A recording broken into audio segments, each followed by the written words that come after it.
Cuando su madre entró a la sala donde él estaba leyendo, con una cara de susto tremendo, declarando en un hilo de voz estremecido que acababa de ver a Grimalkin, Tim confirmó una sospecha que latía en el subconsciente en los últimos 2 días, con sus respectivas noches.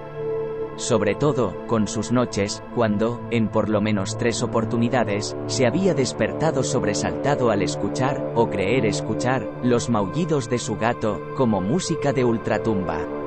La misma música estremecedora que aquella primera noche, luego de disecar a Grimalkin, antes de decidirse a enterrar la maldita cosa, sin darle ninguna razón a su madre para aquel súbito cambio de voluntad.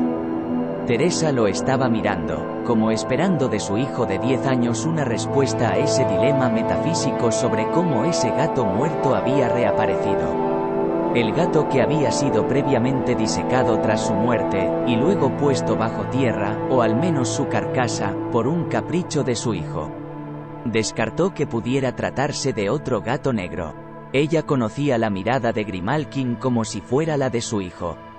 De cualquier otro niño habría sido un dislate esperar una explicación, pero Tim no era un chico como cualquier otro, y eso lo sabía el propio Tim primero que nadie, como lo supo su padre y abuelo de la criatura, ese viejo miserable que la había echado de su casa como a una zorra por elegir casarse tan apresuradamente, intuyendo la existencia de un embarazo comprometedor. El mismo viejo Elías que, si la había aceptado de vuelta en aquella granja decrépita, donde nunca se había plantado nada por lo que ella recordara, fue solo por haber conocido a su nieto. Quería tenerlo cerca, así era como hacía las cosas Elías de la Poer, dilapidando una fortuna que habría asegurado generaciones en viajes y en su afición de coleccionar artefactos, sobre todo libros antiguos.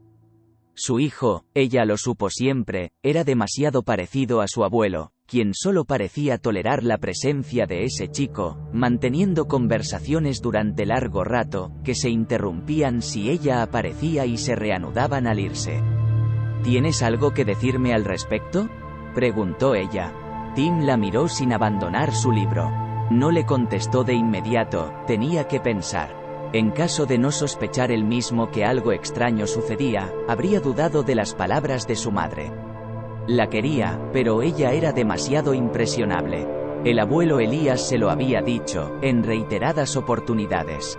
Las cosas de las cuales le hablaba a él, sin que él se asombrara o algo peor, a su madre, de niña, le habían parecido aborrecibles.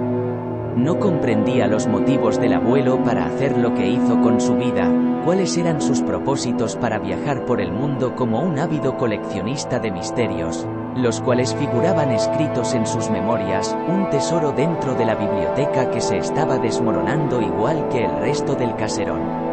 No era tampoco que Tim los compartiera.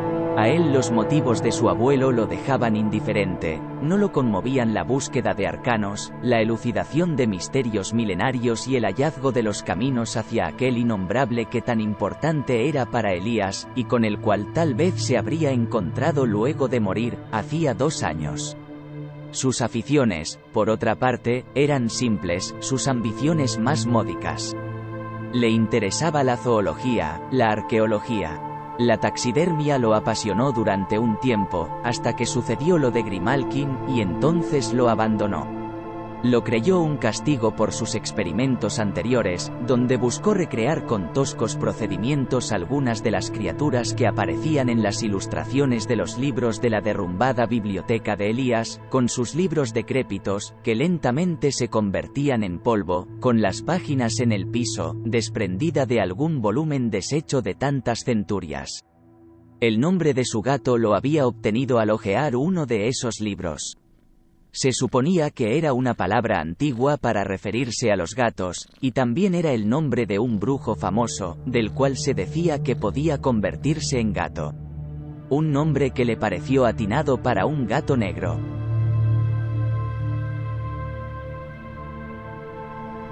Ella esperó en vano una palabra suya que aclarara, tal vez algo así como decirle que no se trataba de Grimalkin sino de otro gato negro de similares características, al cual había rescatado de los caminos ferales, igual que había hecho con el primero. tal vez desmentir lo que ella sospechaba en lo profundo de su ser, sin atreverse a admitirlo o a echárselo en cara a su hijo, que el maldito gato no había muerto de causas naturales, como Tim le dijo, sino que había acortado su enfermedad para obtener la materia prima. Era un gato muy viejo, después de todo. «¿Y bien, tienes algo que decirme, hijo?», insistió Teresa, al ver que no tenía una respuesta. «No, te habrá parecido verlo, madre. ¿Crees que lo he imaginado? El gato no puede estar vivo, madre. Estaba muerto cuando lo disequé, muerto cuando lo puse en la tierra». «¿Por qué enterraste al gato, luego de disecarlo?», le preguntó ella, y él abandonó el libro, mirándola sin dar con una respuesta, ya que esa respuesta acercaría su motivación a lo que ella acababa de decir. Sin decir una palabra, como hacía a veces, abandonó la sala de estar, igual que hizo con la lectura, palideciendo. ¿Mentía ella? ¿Buscaba una confesión? ¿Había visto en verdad a Grimalkin? Todas eran preguntas válidas, aunque él, sin llegar a verlo, lo había escuchado. Iba a contarle lo sucedido esa primera noche, luego de disecar al animal, cuando se despertó bruscamente en medio de la noche, creyendo oír un ronroneo. Le contaría que, al acercarse el gato pestañeó sus ojos llenos de misterio, y que, de su boca, que dejara abierta, mostrando los colmillos, comenzó a emanar un olor nauseabundo, a putrefacción, junto con un sonido remoto, un largo gemido de ultratumba, no de gato o de ningún animal conocido. Al menos, no de un animal de este lado de las dimensiones, al menos, rememorando los términos extraños que solía utilizar su abuelo Elías para referirse a los asuntos de este mundo, a los que gustaba rebautizar de maneras abstrusas. Lo que sucedió conmocionaría a la pequeña población rural, que ya sentía una aversión innata hacia todo lo que rodeara a la propiedad de los últimos descendientes del antiguo linaje de la Poer. Nadie investigaría demasiado la granja decrépita, o a los cuerpos mutilados de la madre y de su hijo, al parecer por una horda de animales salvajes. Los pocos restos fueron inhumados y todo el mundo pretendió zanjar con el olvido el asunto tan insidioso, rematar la propiedad, que había quedado como bien mostrenco, y renovar los aires de aquel páramo de la Poer, donde nada crecía salvo la desolación. Nadie comprendió la extraña nota, presumiblemente dejada por aquel pequeño Tim, que tanta repulsión generaba en el pueblo y a los otros niños. Ese papel apresurado, manchado con sangre derramada e ilegible por eso en gran parte. El papel que rogaba perdón a los olvidados dioses y les suplicaba que deshicieran el sortilegio de Grimalkin, que listaba los conjuros realizados, obtenidos de los deslomados libros de la biblioteca de Elías de la Poer, y que no habían dado ningún resultado positivo en exorcizar al extraño demonio que habitaba dentro de la carcasa vacía, llena de aserrín, alambre y papel. Por último, un pasaje oscurecido por su sangre mencionaba algo sobre taxidermia, y una imprevisión de su parte al tomar aquellas páginas sueltas de la biblioteca de Elías, a falta de papel de diario o de papel de cualquier otra clase, para realizar esa faena. Ahora sé, decía la nota, que esa imprevisión había conjurado una especie de golem infernal, que no era Grimalkin sino alguna bestia del Averno, cuyo sortilegio estaba mencionado en la infausta página.